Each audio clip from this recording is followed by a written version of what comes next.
Kira-kira kalian familiar nggak ya sama dissociative disorder? Nah, kalau belum familiar dengan dissociative disorder, kali ini kami akan memberi informasi terkait dissociative disorder. Namun disclaimer ya, informasi ini tidak menggantikan konsultasi karena kami bukan praktisi resmi. Jika kamu mengalami beberapa gejala yang kami sebutkan, mohon untuk cari bantuan profesional dan jangan self-diagnose ya. Apa itu dissociative disorder? Dissociative disorder adalah masalah kesehatan mental yang kompleks, termasuk amnesia disosiatif, gangguan depersonalisasi atau derealisasi, dan gangguan identitas disosiatif atau dissociative identity disorder, dan gangguan disosiatif spesifik lainnya menurut DSM-5, yang ditandai dengan gejala-gejala disosiatif dan secara luas mengganggu fungsi psikologis yang berbeda, seperti kesadaran, memori, emosi, kontrol motorik, dan identitas. Gangguan disosiatif cenderung berasal dari trauma, biasanya pelecehan atau penelantaran pada masa anak-anak, dan dianggap sebagai cara untuk beradaptasi dengan perasaan dan pengalaman negatif. Nah, gangguan disosiatif ini terbagi jadi 3 jenis utama, yaitu yang pertama adalah gangguan depersonalisasi atau derealisasi. Terus, apa tuh maksudnya? Nah, depersonalisasi ini mengacu pada perasaan bahwa mereka terlepas dari diri mereka sendiri. Sementara, derealisasi mengacu pada perasaan bahwa dunia di sekitar mereka tidak sepenuhnya nyata.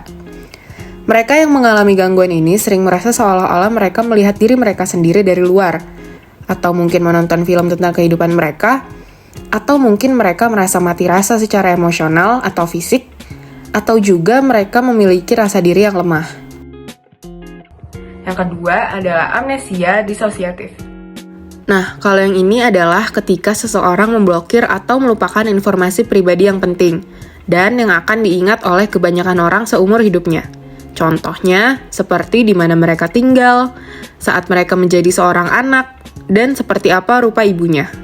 Dan yang ketiga adalah dissociative identity disorder. Kalau yang ini sering disebut sebagai gangguan kepribadian ganda.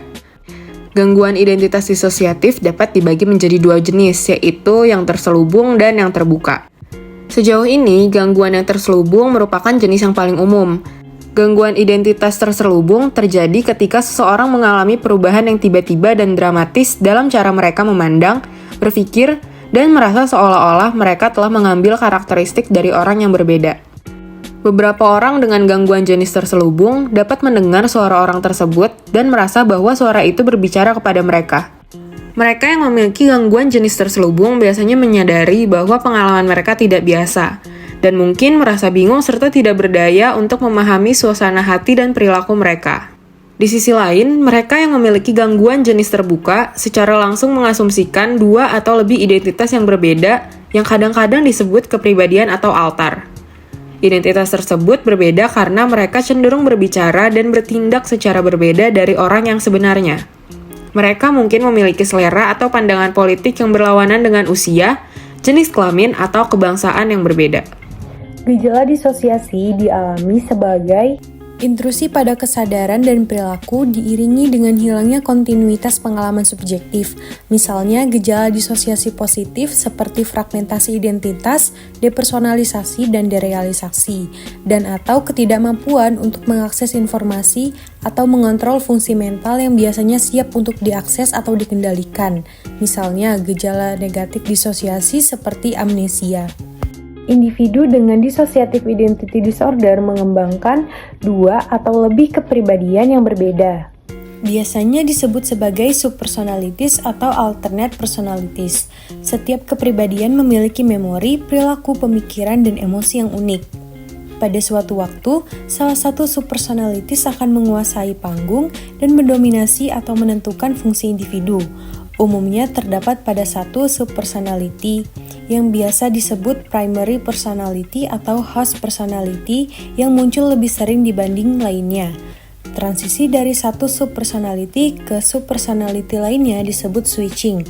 Biasanya, switching terjadi secara tiba-tiba dan dapat bersifat dramatis. Sekian video dari kelompok kami mengenai apa itu dissociative identity disorder.